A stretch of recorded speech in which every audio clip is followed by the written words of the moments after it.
Hello, everyone. Welcome to tonight's live. My name is Rochelle. I am a registered dietitian and a exercise physiologist and your host for the Dietitian Resource Community. And tonight is all about inflammation. So I'm going to be chatting with you about foods that are pro-inflammatory and anti-inflammatory and how we can connect our patients with those little tidbits. So without further ado, I'm going to share my screen and let's dive in. Drop any questions in the chat as we're going through.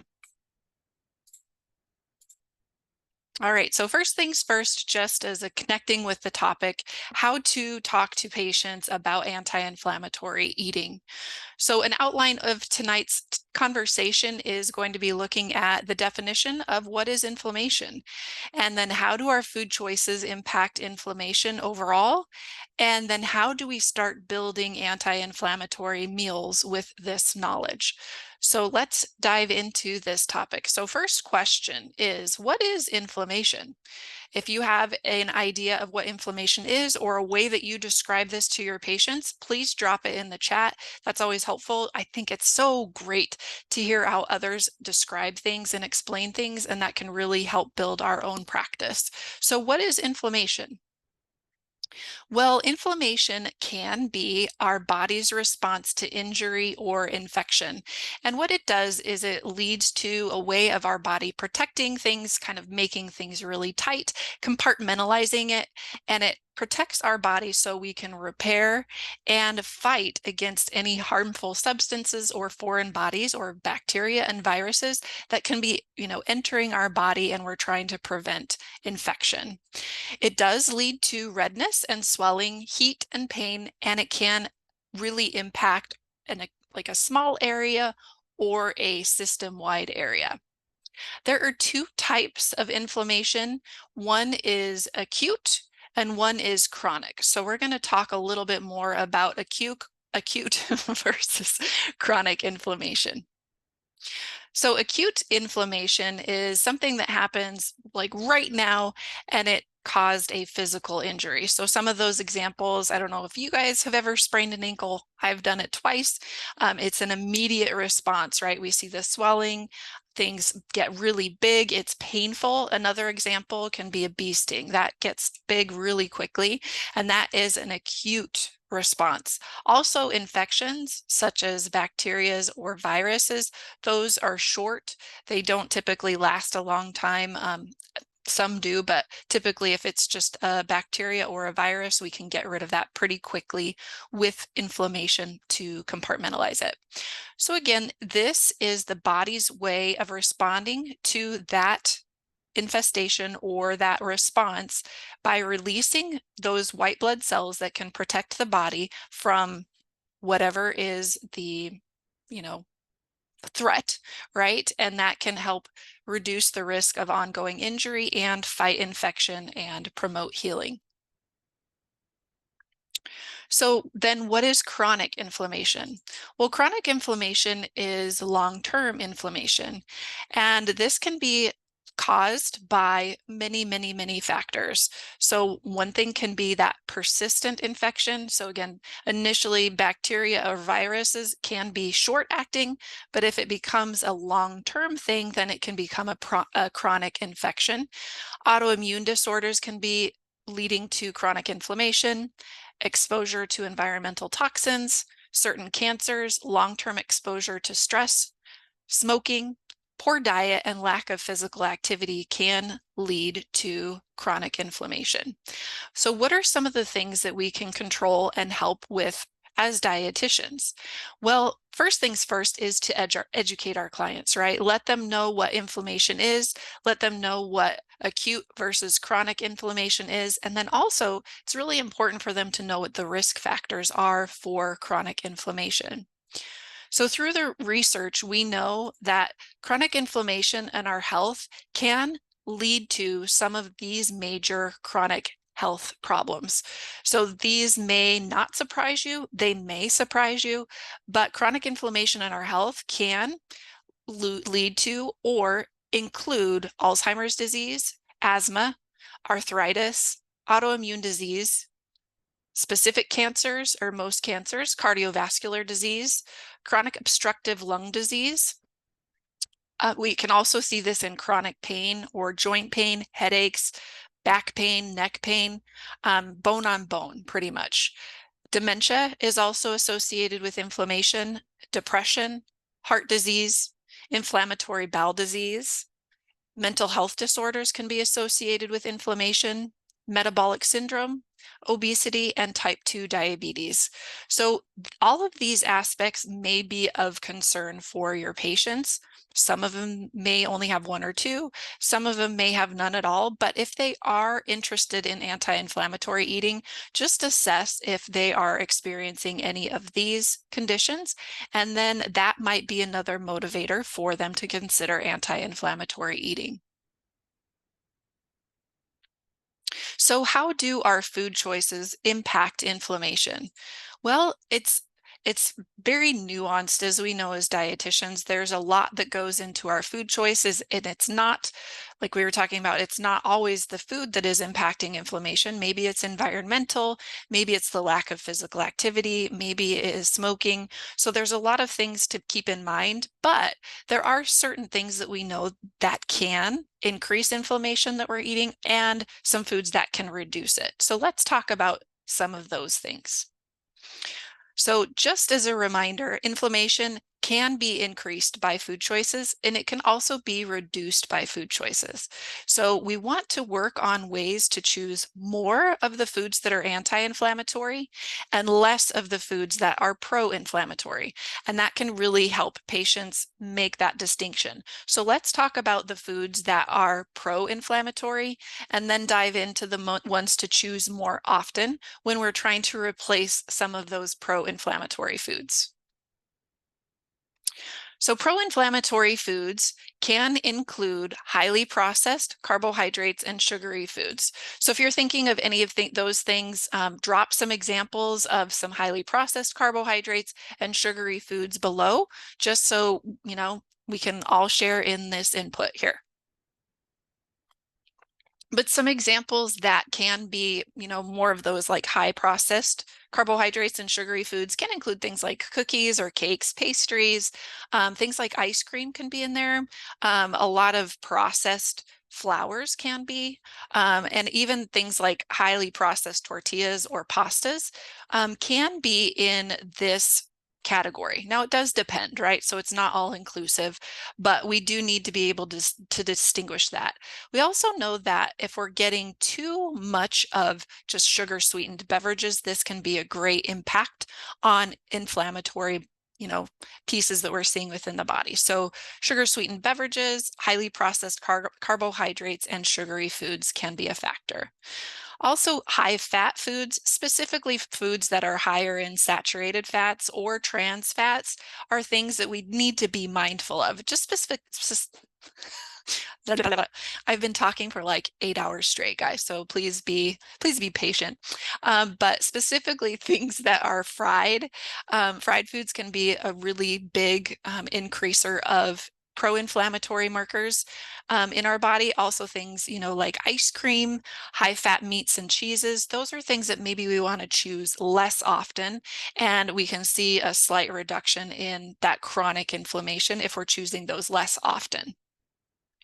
Also, we know that excessive alcohol intake can be a pro-inflammatory marker or a pro-inflammatory food. So keeping that in mind, that if we're wanting to decrease alcohol consumption for our clients, some recommendations that we can offer them is for men, the suggestion is no more than 2 beverages per day, and for women, trying to limit it to 1 per day. So just keeping that in mind. And I always like to remind patients that, there's no rollover plan with alcohol. So the goal is just, if you do drink alcohol, try to limit it to those numbers. And if you aren't drinking alcohol presently, you're not encouraged to initiate that, but always talk to your primary care provider about alcohol consumption and how it can, be beneficial for your health in some regards or not as beneficial. But most often, if we are over consuming alcohol intake, it is a pro-inflammatory food. So then next, let's dive into the foods that are anti-inflammatory. So this is just a quick list, and then I'll dive into each of these categories as we go through.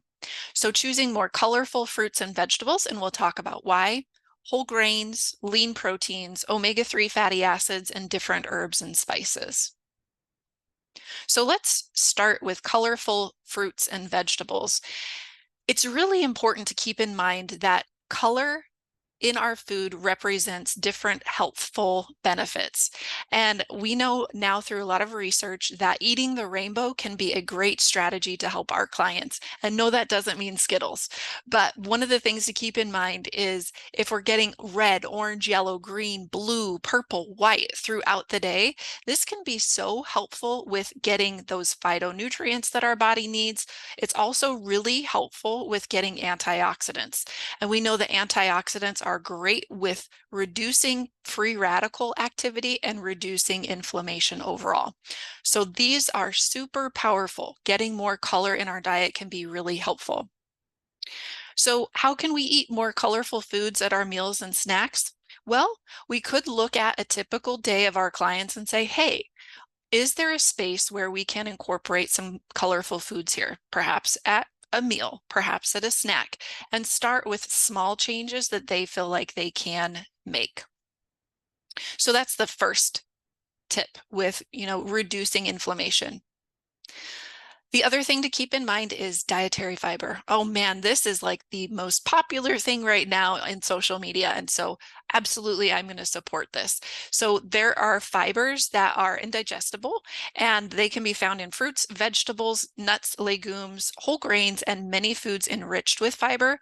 And what we know through the research is that high fiber diets, so typically our target is 20 to 38 grams of dietary fiber per day. And then if you do tolerate that, increasing from there has additional benefits. But it has been shown to improve brain health. And also, as we know, fiber is really great for helping with cholesterol, blood sugar control, helping us feel satisfied, and improving GI health with bowel regularity. So there's so many great benefits with dietary fiber. And we know if we are having better blood sugar control, that does help reduce inflammation overall as well. So great benefits of dietary fiber. Big things to keep in mind when we're talking about dietary fiber is, again, simply stated, fiber comes from plants. That's a great way to talk to our patients about it. So you can easily pop quiz them after that statement. So, hey, does chicken have fiber? And their response should be no, because chicken isn't a plant, right? So it's really kind of diving into some of those little questions that can help them increase their confidence in places where they can find fiber. The next thing that is anti-inflammatory or really beneficial is omega-3 fatty acids. We know through the research that this can reduce inflammation and improve joint stiffness. And this is related to the eicosanoids that are in omega-3 fatty acids that are known to be anti-inflammatory in nature. We also know that omega-3 fatty acids are wonderful for brain health. So this can help with mental health decline or like mental brain decline. So we were talking about dementia and Alzheimer's earlier with chronic disease. This is a great tool to help reduce inflammation in those areas. We also know that deficiencies in omega-3 are associated with learning impairments and depression. So this is great for our kids to know too, that if they are deficient in things like omega-3s, then we can encourage them to eat more of those omega-3 type foods to help with learning impairments and potentially some depression too. And remember too, the other piece with omega-3s is they can be helpful with reducing triglycerides. So another little great way to improve our overall health. So quick reference for you if you're thinking of, hey, what are some sources of omega-3 fatty acids? They do come from cold water fishes. So that can include things like salmon or tuna or mackerel or anchovies. Whitefish can be also included in there, and sardines. Some things like herring may be a little bit stinkier, but all of these places are good places to get some omega-3 fatty acid from fish. It's also available in plant sources, but these aren't as like as close to the anti-inflammatory eicosanoids, they have to be converted. So keeping that piece in mind when people are talking about the benefits of omega-3s from fish oils, that's kind of what they mean. They are closer to that eicosanoid, that anti-inflammatory piece versus the plant sources that have to be converted to the DHA and the EPA, if that makes sense. So plant sources where we can also get some omega-3s include leafy greens, nuts, so things like walnuts and almonds are going to offer some omega-3s, and then different seeds, different oils, and other green veggies, such as our amazing summer squashes, and Brussels sprouts and winter squash can be great sources of omega-3s. So I misspoke there. They're not always green, so apologies. And then the other piece to keep in mind when we're talking about anti-inflammatory eating is looking at ways where we can incorporate more herbs and spices. There's been more and more talk about things like our garlic or turmeric or ginger being anti-inflammatory recently, which is great. But there's so many other herbs and spices that have been shown to be anti-inflammatory. So here is a list of some of those that you can consider when you are thinking of seasoning or flavoring your foods in different ways. And that can just make meals more enjoyable. They don't have to be tasteless, right? So it's another way to enjoy things. So with that in mind, then let's talk about how do we build an anti-inflammatory meal by reducing the pro-inflammatory foods and including more of the anti-inflammatory foods. So let's talk about some foundational pieces with this. So building your anti-inflammatory meals, what are the key points that maybe we want to consider? Well, regular eating throughout the day does show that it is going to reduce the likelihood that we'll overeat, which can lead to, increased stress on our body. So eating 3 meals throughout the day can be one strategy if that works for your clients. Choosing lean proteins more often and then incorporating those omega-3 fatty acids for their health benefits as often as 2 to 3 times per week can be helpful. Including more whole grains can be really wonderful. And then eating those really colorful fruits and vegetables throughout the day can be really helpful too. If you are a dairy lover, then getting low-fat dairy and choosing that to help supplement any lean protein sources that your patient might be needing, also incorporating calcium and vitamin D from that food group. And then choosing liquid oils most often over butter or coconut oil, just because we know that for some folks, those oils, the butter and coconut oil can increase that LDL cholesterol. And again, we don't know the specific mechanism, but if they are concerned about that, that can be a great little swap, is choosing those liquid oils more often, such as monounsaturated fats that include our olive oil or avocado oils. Those can be really excellent choices. And then incorporating herbs and spices to flavor your foods, and also consider using the healthy plate, because these guidelines up above here are kind of like, okay, that's great, but what does that look like in a meal? So what is the healthy plate?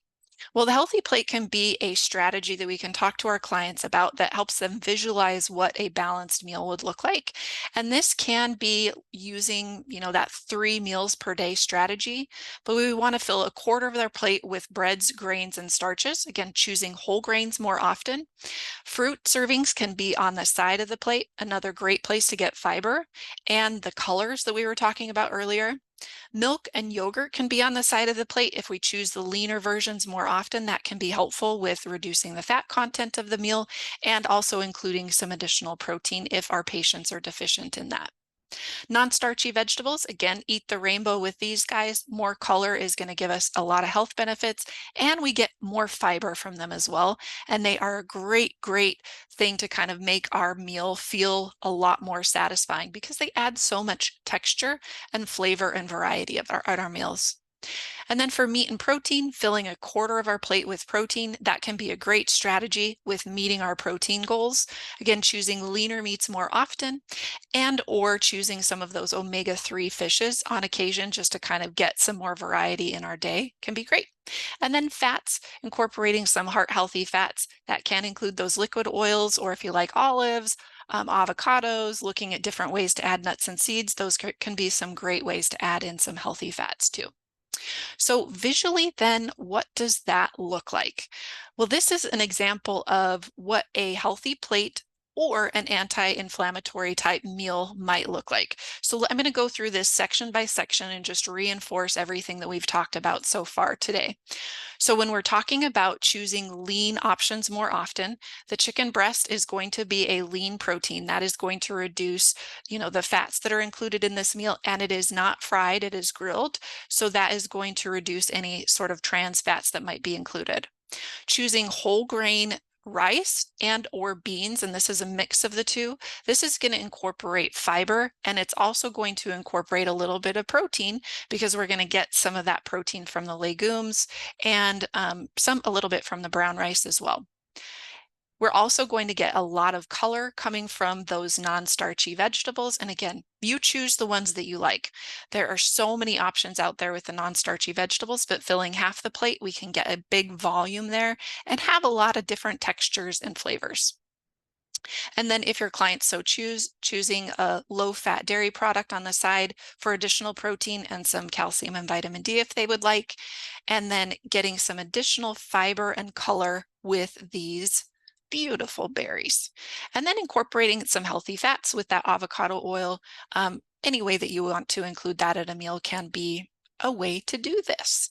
So that is an overview of how we can introduce and explain inflammation to our clients and discuss some pro and anti-inflammatory foods and how they can start incorporating these into their meals.